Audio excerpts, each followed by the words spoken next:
The information discussed on Talkin' Money with Jeff Tarbell is believed to be from reliable sources. However, no responsibility is assumed for inaccuracies. No statement made on this broadcast should be construed as a specific recommendation of a particular investment product. Views expressed are those of the speakers and do not necessarily represent those of CBS Radio. Use only as directed. Smiles, everyone. Smiles. And prepare yourself for... Show me the money! Ladies and gentlemen, the radio broadcast experience designed to keep your wallet in top condition. It's Talkin' Money with Jeff Tarbell. Talkin' money. Talkin' money. More money, more money, more money. And now entering the studio, your guru for fiscal fitness, Jeff Tarbell. Right. How you doing?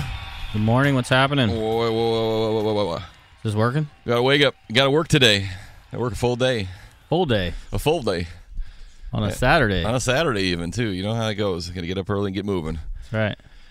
You know, well, I kind of didn't work a little Thursday. I took off a little bit, so did a little SoCal run. It's actually nicer here than it is in Orange County. How often do you say that? Where the air was terrible down there. What's going on? How you doing? We are live. John Fodorero, Jeff Tarbell, Christopher Ladd. We start the show every day the same way, if we get around to it, if we remember. 30 seconds from the mind of the big boy there with the new vehicle out there. I saw your new KNCI little license plate frame. KNCI. Or a K. Yeah, wasn't the country one? No. No, that's not your car? Nope. Oh, man, I just graffitied somebody's car. My apologies. Isn't yours the green one back here? Nope. Oh, okay, well, there you go. Oh, it's over here? Yeah. Oh, well. Someone else got Eat It, Chris, on their window. Sorry about that. Now I got to hide my car in other places, too. You got to move it again, too. So what's happening? Recently, this whole thing with the Sochi Olympics is going pretty crazy. All the stories coming out about the corruption and how much money they're spending on these games and how they even got the Olympics. And everyone always complains like, oh, man, I'm so sick of this corruption. I've been complaining about it, about the soccer World Cups in Brazil. They're going to have it in Russia. Then they're going to have it in the Middle East during summer, which is 120 I saw that. degrees. Yeah. But the only way I think we could really stop it is if people were to say like, hey, I'm not going to watch this. If this is how it's going to be, if it's going to be so corrupt, you hate it, I'm not going to watch it. I don't want to have anything to do with it, but I don't know if anyone could actually do it. Make that decision. I mean, I'll be watching the Olympics. I'll be watching World Cup, and it's just like, I mean, what do we?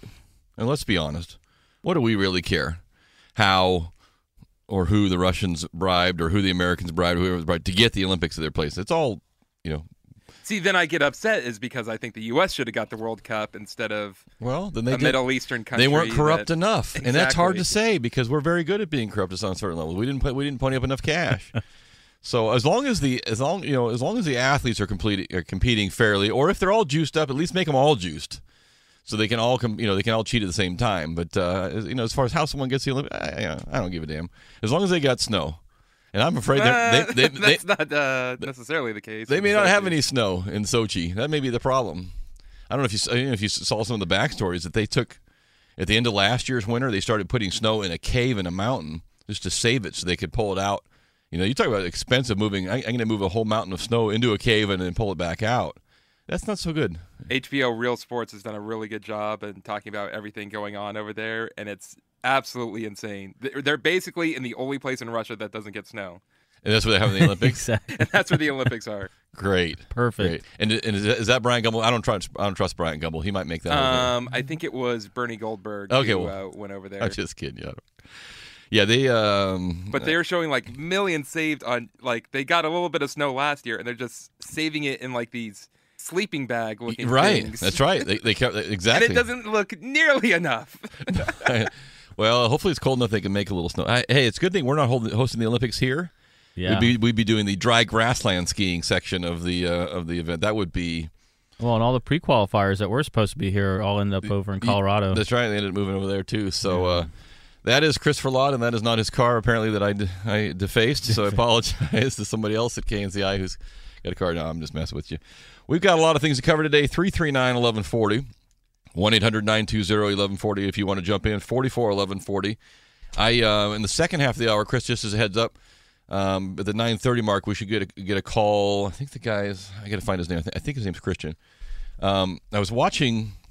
I don't know. I don't know if it was Wall Street Journal or Fox, some business report, and they started going into kind of the business behind the smokeless cigarettes and the e-cigarettes, and this gentleman is going to call us today. I think it was either him or one of his partners that I saw on TV. He's kind of one of the guys that they're back east. They produce kind of the flavors for all of these different cigarettes, these e-cigarettes. And I just thought it was kind of a fascinating article because the reason I started looking is are there any public companies that are getting into smokeless, into kind of this e-cigarette thing? And I think that some of your big tobacco people, like your Philip Morris, I think they're getting into it also. But if you start, I don't know. I think that it's going to be. I don't think it's something that's going to go away. I think people. We'll talk about the second half of the show. Yeah, I think that part of smoking, is the addiction of the nicotine, which is you still get. You just don't get all the crap, I guess, that goes along with getting the nicotine at the same time. You get different crap. Right. Exactly. So, but part of it isn't. I mean, isn't it for those of you that smoke? And I don't smoke, but I think that part of the addiction is that there's a mental break during the day. It's a habit. Yeah, if you just get up from your desk, you go out back. You take 10 minutes and you just, you kind of let your brain reset a little bit too. And so if you weren't smoking, you go back out there, and they always say people that stop smoking, they start eating a lot. You do something else that's going to it takes you away from, kind of takes you out of your routine for a little bit too. So I don't think that's going to go away, so maybe this will be a better solution. So I don't know that much about it. So I just emailed the guys and just said, would you call in on a Saturday and talk about what you're doing and kind of what you see the industry going? So that'll be at the second half of the show. So if you're a smoker or you're interested in kind of the business behind the e-cigarette trend, or I'm not going to call it a craze because I think it's going to be here to stay. I hope it is. I mean, if it's, I think it's just water vapor coming out, and maybe you could go back you could smoke at a restaurant again if it's just, if it's just water vapor. I mean, I could care less if you're doing it next to me if I don't have to smell it. So anyway, we'll talk about that. We'll see how that shakes out, and if you're a smoker or thinking about becoming one, there you go. We might help you. Speaking of smoking, I've got some interesting news we'll talk about a little bit here about some of the fallout of legalizing marijuana, and it's on a tangent that I never ever would have guessed. Kind of interesting to talk about. We talked about credit last week, and I want to bring a couple things that are coming up there too. So I got a lot of little things to cover today. Yesterday was day one. We called it D-Day. The end of the world as we know it for the mortgage business.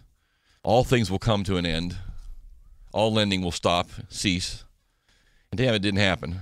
Actually, rates got better yesterday. Yes, they did. So I don't know. So yesterday was day one of a brand new law, of actually a couple new laws, a couple regulations that went into effect. The big one is the law. The law is called ATR, or Ability to Repay. And on the surface, like all laws written by people who don't know what they're doing, not a bad concept. I mean, certainly, so you just take the title, the ability to repay. Well, that kind of sounds like, well, that's a no-brainer. I mean, we want people to repay their mortgages. The downside a little bit to it is that it takes some individual. It can reduce some individual flexibility for an underwriter or a company to look at a borrower and say, yes, you don't meet this particular criteria, but there's 4 others that are just great mitigating factors, and so we're going to make a business decision and make you a loan. Now you can still do that. If you exceed certain ratios, it's called a non-qualified mortgage, and those will go forward, particularly for certain types of individuals that excel in other areas. Maybe their debt ratio is a little high, but for the most part, you were reading. You figured Fannie Mae figured 90. What was the percent? You figured 90%. 90% of the mortgages already, fall underneath that what would be considered a qualified mortgage or ability to repay. And not a big change there. There isn't. I did see one. I had one this week. So I guess here's the warning, I guess, for you. So if you're a realtor and you're dealing with a buyer that was been pre-approved, sometime in the last, well, in many cases it could go back, 30, 60, 90 days because they're looking for houses. Plus you throw the holidays in there. Somewhere last year, fourth quarter last year, either you as a buyer or borrower, potential borrower, or a realtor, you're dealing with somebody, you had someone run a pre-approval for you, and my warning to you is have that relooked at, just again, because I did get caught on one this week. We had a veteran borrower, a VA borrower, who was kind of up there on the upper end of being pre-approved last year, and found a house that was about $10,000 or $15,000 more than the previous house. Probably would have been okay under the old rules, and then when we ran it under VA's system this week, it didn't give us an accept. Now, I can't say that's because of this ATR change, but it could just be because the extra $15,000 was just a touch too much. Not the end of the world. We paid off a little debt and made it go together. But those are going to come up, and you're better off to figure it out now before you're 2 weeks into into the closing of your escrow to find out, don't qualify anymore.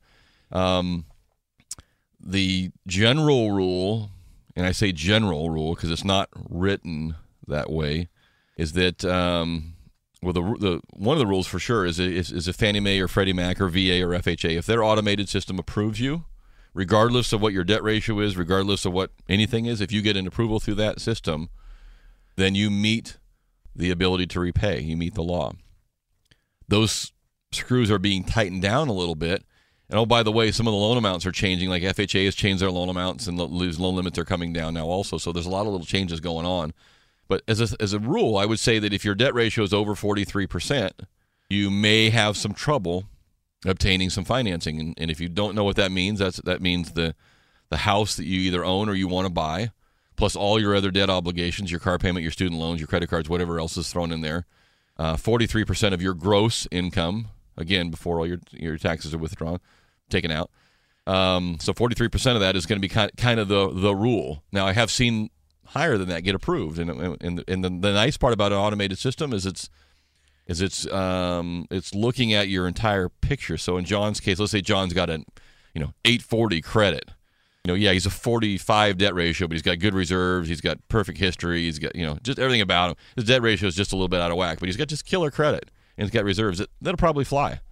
If John's got a 640 credit and he's pushing everything along the line, it probably won't.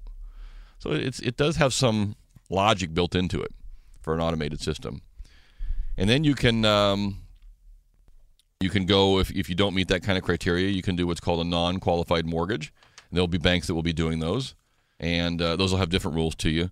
But here's kind of what the law means, and this is why the lenders take it so seriously, because if you are a borrower and you are given a mortgage that does not meet this ability to repay, you can sue any time over the life of the loan. And I say that with almost tongue in cheek, because you can sue anytime anybody for anything, even before this. So you don't necessarily have to have you just have to have a willing attorney. But under this rule, you can sue anytime over the life loan. And here's the penalty for the lender, and this is why the lenders are going to be so diligent on making sure that they do this right, because now this law has put another wave of trial attorneys into business. And it's one more law that the lender has to look at you as a potential adversary, which stinks. I mean, people are there to try to help you and to get you into what you want to do, but in one eye they want to help. The lending community wants to help you. The other eye, they're looking at it and saying, "Is this person going to sue me down the line?" And here's what you can sue for under this new law. Here's the penalty: 3 years of finance charges, plus the attorney's fees. Plus, you can sue to have your down payment returned. So think about that. Take Christopher Log buys a $200,000 house and puts down 20%. It's $40,000. Makes 3 years worth of house payments. I don't let's just say it's $1,200 a month times 36. There's another $40,000 for the payments. Plus hires Johnny Cochran's brother, another $40,000. That's $120,000. Chris goes sideways on his mortgage 3 years from now for for whatever reason. He can come back and under the ATR law and say, "Hey, I've been you guys didn't qualify me right. I want my $120,000 back and the mortgage rescinded." That's a big penalty, a huge penalty. Even if he's not even if it's not legitimate, he can do it. So here are some of the things that you will probably no longer see in a mortgage, because these are considered high-risk loan features, and these are the features that they're trying to get rid of, okay? A neg-am loan. Neg-Am loan means Just means you're making your less than your principal payment. Yeah, so when you normally make a mortgage payment, it amortizes. So a little bit, you pay a $1,000 payment, the first couple of years, $200 goes to principal and $800 goes to interest, but at least $200 goes to principal.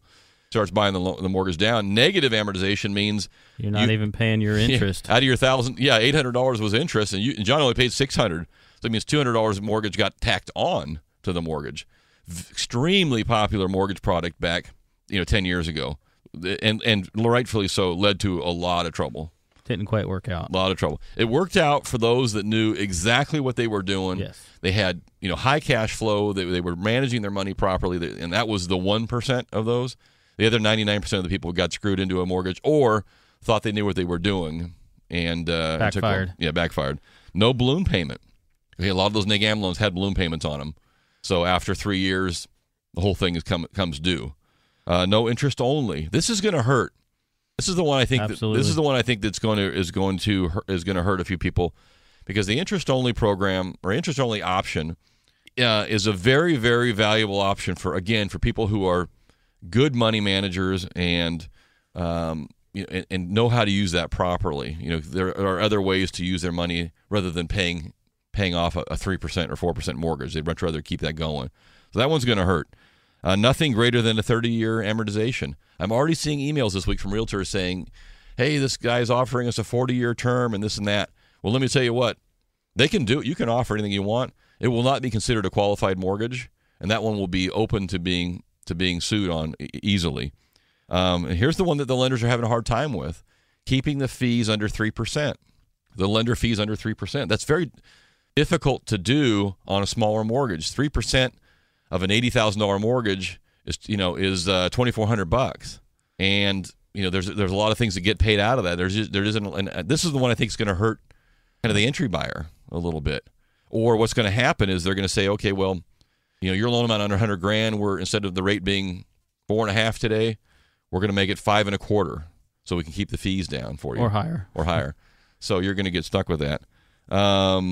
Prepayment penalty has to be limited, and then there are a couple other little things in terms of APR. But those are the big ones. I think that the two that you're going to notice them immediately are the no interest only loans, and kind of trying to keep the fees down. And so those are going to be, that's the one the lenders are having to deal with. And here's the fallout from that. And then we'll move on to something, and take a break and move on to something else too. Here's the fallout for those of you that are trying to buy a home, and for those of you that are involved with a home transaction, the realtors, the escrow companies. You're no longer going to see, in my opinion, lenders willing to produce a set of loan documents earlier on in the stage of the escrow. So the term is do I have some loan conditions I need to get done. Some of them are considered prior to loan documents being drawn. Some are considered prior to the loan funding, which means that, hey, I know I need those 4 things, but let's go ahead. Let's get Chris's loan documents out to escrow. John, you're the realtor. Get Chris in there. Let's get him signed. Let's get him back here. That's going to take a couple days, right? While we're doing that couple days, we'll get our appraiser to send us our stuff back and blah, blah, blah. We'll have it all come together, and we'll have it all meet here on Friday, and we'll get the thing funded. And for the most part, that probably is going to come to an end, or the items that they will allow you to go to prior to funding will be very minimal type of items. Because what happens is, let's say that Chris says, hey, I don't have my most recent pay stub for the new year, Jeff. Can we just get this thing going on? And I'll bring my pay stub in. I get paid on the 15th. That's next Friday. I'll bring in my paycheck to you, and we'll fund the loan. And we say, yeah, that's no problem, Chris. And well, Chris forgot to tell me, or didn't know, or probably didn't want to tell me. The CBS cut his payback, from $8 an hour to $4. His check comes in on Friday, and now his income is down 22%. Now I rerun his numbers, and damn, now I don't, now he doesn't meet the ability to repay. And here Chris has got his loan docs. John's my realtor over here. He's got the moving truck moved in. We've done all this work. Everybody's ready to go, and Chris doesn't have a loan anymore. That doesn't feel so good. Hopefully you figure that out before that point. But it does happen. Yeah. I mean, it does happen. Weird little things happen at the end, and all of a sudden, boom, you don't qualify. And Chris no longer has a loan. Period. It isn't because of us or anything else. I mean, that's the law. So he's got to go find some other. Yeah, it's going to create some challenges in the front end. It's going to create them on the back end there too, just time wise, because we're always pushing. Or when you're in a home purchase and writing for 30 days, and there's a lot happens in 30 days. You're darn right there is, and more often than not, it's not because Chris' pay went down. It's because Chris went out and bought a new car, and that's just as bad because his debt ratio just went up, or something else happened. And I've had it where clients have gone out. 10 days before the close of escrow or something and went to R.C. Willey and ordered all new furniture. And boom, it shows up as an inquiry in your credit. And your credit is checked again before funding. What was that for? Oh, I bought a whole new living room set. Well, damn it. Now you don't have a house to put it in. Yeah, you're going to be living in a van down by the river with me with a new set. So bring it down. So you got to hold your water that last 30 days no matter what you're doing. Last item when it comes to mortgages, we're going to move on and take a break. John's got a quiz question for you. Giving away 10 pair of tickets to see her at Tahoe today. 10 tickets to see her at Tahoe. Lenders are now being warned by the Justice Department.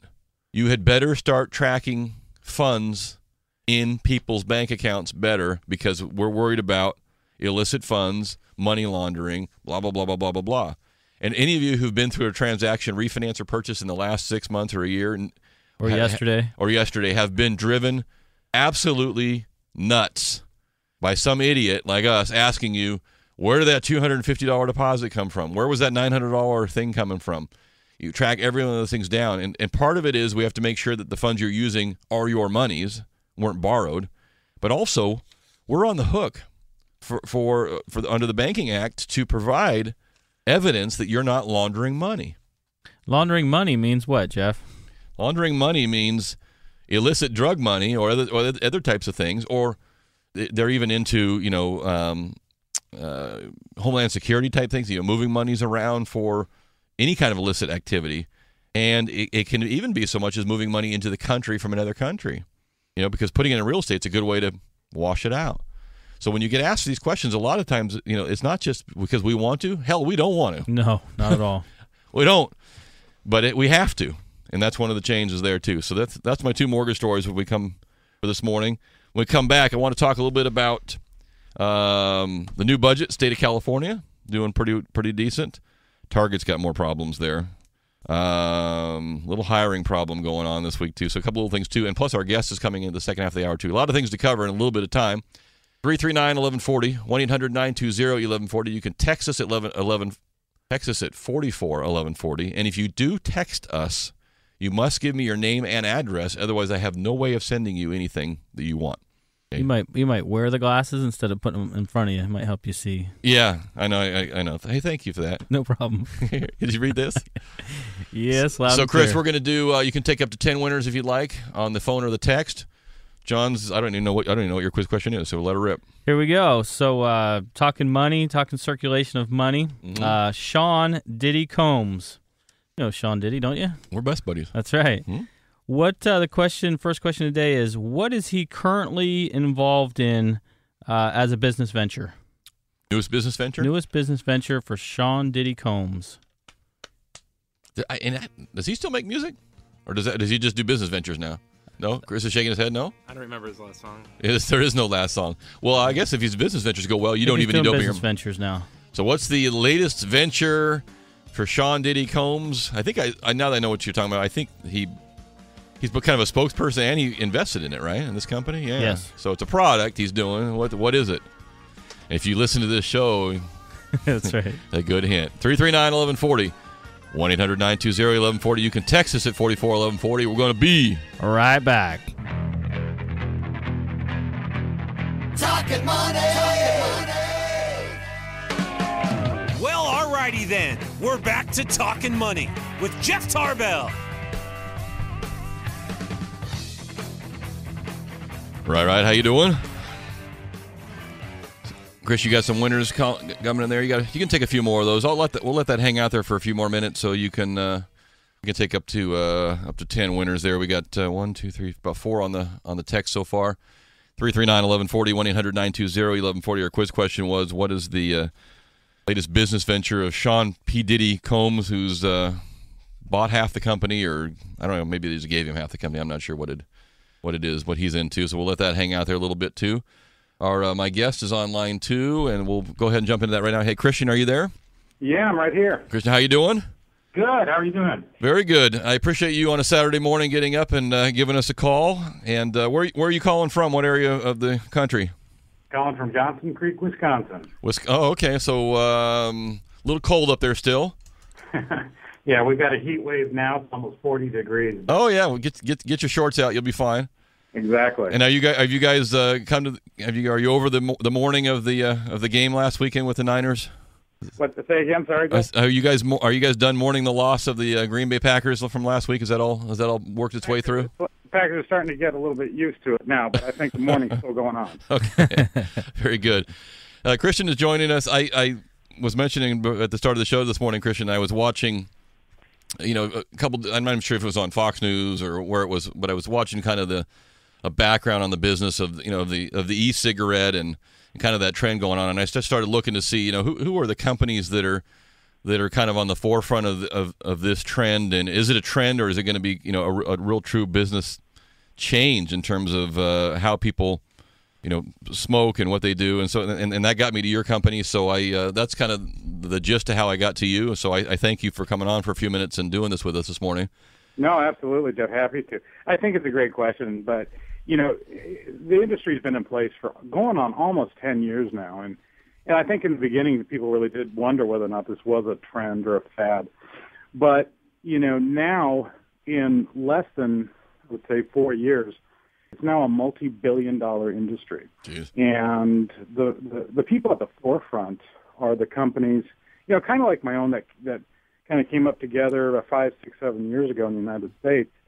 And I think that what you're going to find in the next 10 to 15 years is that the electronic cigarette industry is going to supplant the majority of the traditional smoking industry. So you're going to go into a gas station or a convenience store, and instead of seeing rows and rows of packs of cigarettes, you're going to see rows of electronic cigarettes. So we're now way past the point of trend, and we're fully entrenched into a full-blown paradigm change now. So what is the product? And I'll be honest with you, I don't smoke, and I've never seen an electronic cigarette. So I'm guessing there's two components. There's the actual the cigarette itself, the mechanical aspect of it, if you will, and then there's the product that goes inside, which I think is the portion that you guys produce. Is that accurate? Yeah, Johnson Creek was the first company in the United States to make the ingredients for electronic cigarettes. And electronic cigarettes come in all shapes and sizes, but the one thing they all have in common is they have to atomize or vaporize a liquid. Okay. And liquid has the flavoring in it. It has the nicotine if you choose. And so that's the one common denominator. But there are electronic cigarettes that look exactly like regular cigarettes. There are electronic cigarettes that don't look anything like you'd expect. So they're for all tastes, they're everywhere. And so, Christian, what's regardless of which mechanical function you use to do what's in the product that you make? So what are they actually inhaling? And part two of that question is, I was mentioning earlier in the show today is that, I mean, do you see? So if I'm sitting next to you and you're smoking one of your products, what do I as a non-smoker smell? And do we see maybe like in the future you can go back into a restaurant and someone who's enjoying their dinner could be sitting right next to you, inhaling your product, and me as a non-smoker wouldn't give a damn because I don't. It doesn't bother me. So exactly. If you're sitting next to me and I'm e-smoking, you're probably not going to smell anything. I'm going to look exactly like I'm smoking, but again, it's just a vapor. It dissipates in the air almost immediately. You're probably not going to smell anything. And again, depending on what the flavor is, but it's going to dissipate almost immediately. And this is one of the many reasons why electronic cigarettes are being exempted from smoking bans right and left, because there's no reason to have them in. And so what is actually in your product that you guys put in the electronic cigarette?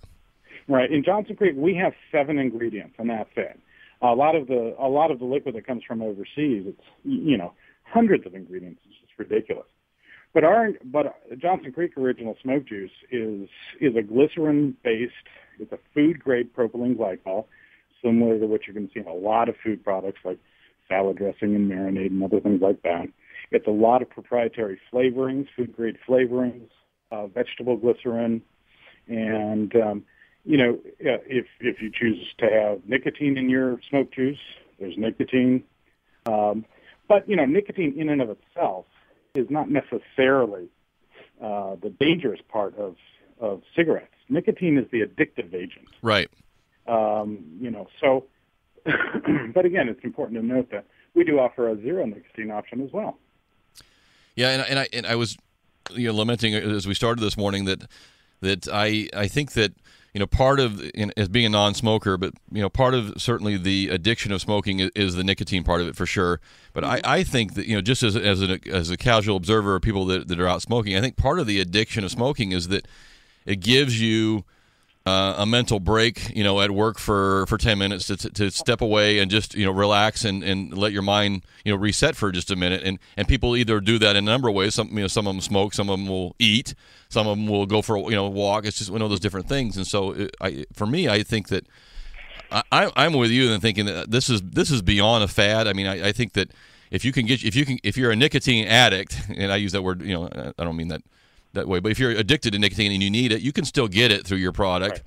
Right. But it certainly seems to me that it's going to be it could be just a huge business going forward, even bigger. Just think of all getting the smell out of your clothes and just the annoyance factor of people around you. Well, how cool would it be to not have to worry about yellowing teeth and your clothes and the inside of your car is stinking? I mean, it's just and there's another facet to this too, which is, despite early advertising in the cigarette industry, the fact of the matter is cigarettes don't really taste like anything. I mean, they taste like a cigarette. But now for the first time, you can actually have an electronic cigarette that has actual flavor, we have 24 different flavors that we create right now for ourselves and for other companies that produce actual flavor. So we get people who tell us all the time, after dinner, I'll vape, a mint chocolate, or I'll vape your Tennessee Cured or whatever, and it's amazing, And sometimes I don't even feel like having dessert afterwards. So it's a really kind of cool, byproduct of what's turning out to be just an amazing industry. So two quick questions, and then I've got to take a break and I'll let you go. One of them is, I'm always just flabbergasted how expensive cigarettes are when you look at them, and it's just incredibly expensive. Have you done what is the math in terms of the equivalent of a pack of cigarettes versus your product? Are they similar costs or no? Electronic smoking is far less expensive than cigarettes. I mean, you get back to cigarettes sometimes $9-10 depending on where you are. Right. You can get an entire bottle of smoke juice, for that exact price, except that'll last you maybe 3 weeks. Okay.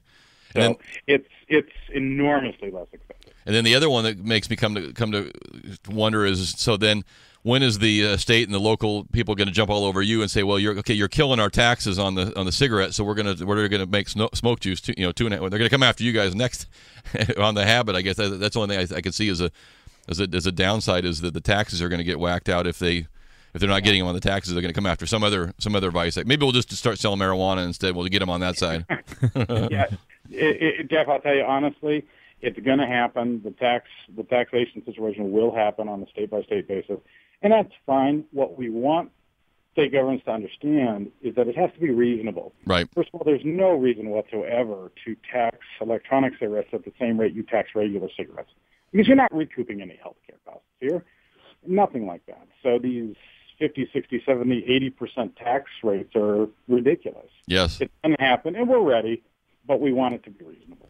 So, Christian, give us the website to your company so if someone's interested in that product, they can check it out, if you would. Yeah, simple, smokejuice.com. Smokejuice.com. Christian, I appreciate we have to take a break for a commercial, and I really, really appreciate you on a Saturday spending a few minutes with us because I didn't know anything about it, but and I feel he'll do a little more. So, thanks for the opportunity. Yeah, thank you very much. Have a great weekend.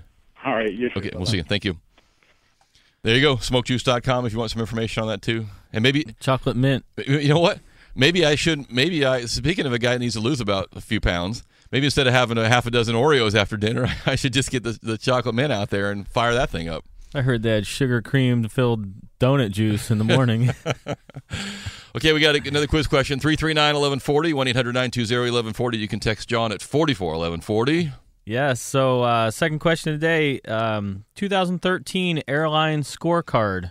Oh, yeah. For you out there flying around. Yeah.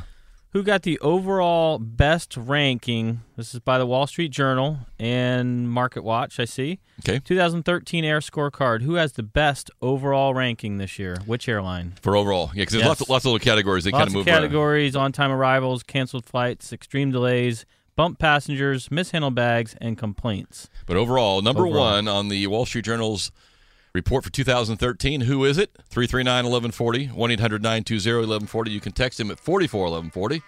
This is Talkin' Money. This is John Fodorero. Jeff Tarbell. We're going to be right back, Jack.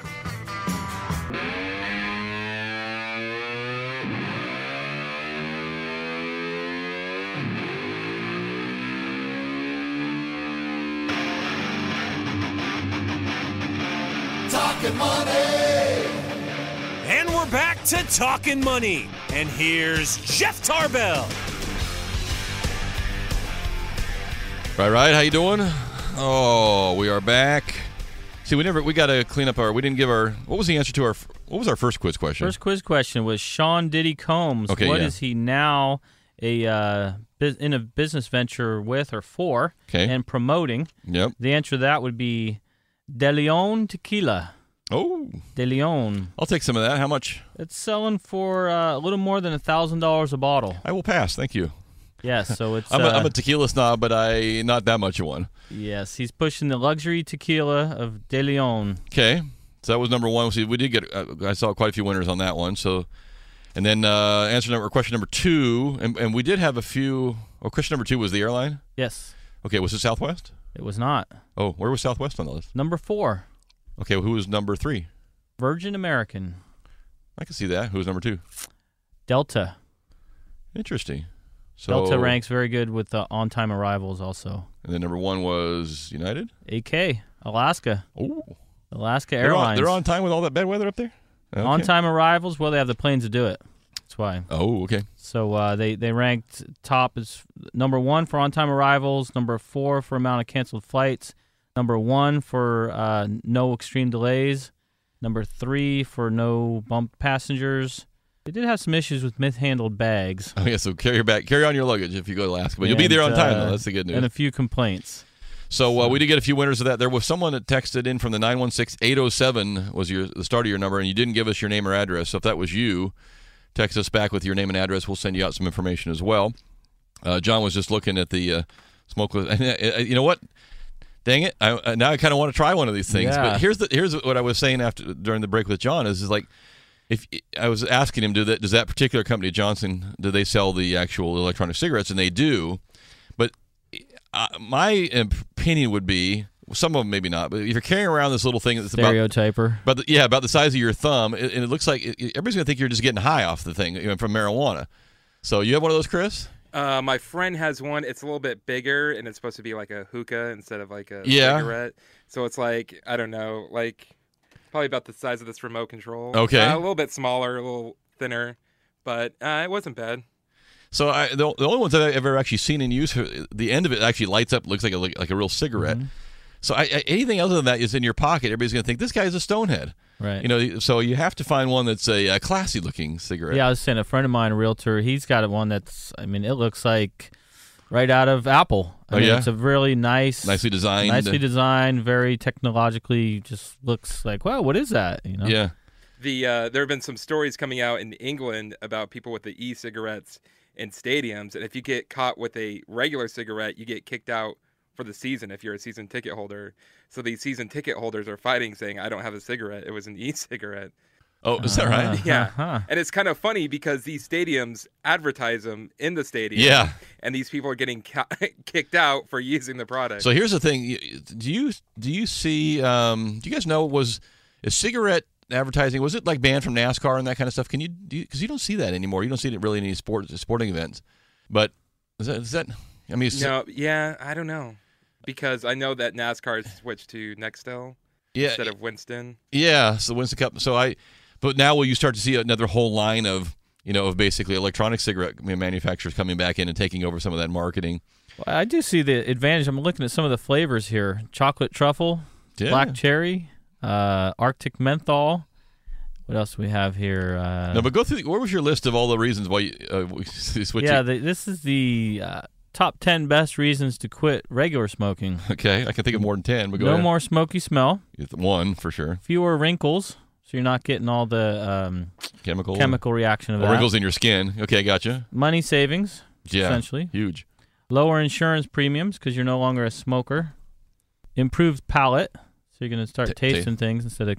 Yeah. Better physical shape. That's if you do something. You can still be a fat ass and not smoke. Potential decreased risk of cancer. Okay, yeah. Your family and friends may be a little happier with you. Well, that should be number one. Freedom from addiction, depending if you're, and then improved overall health. Yeah, there you go. So, I think, and I don't, and this is not a promo for getting yourself into smoking another habit. Don't get me wrong, but I will.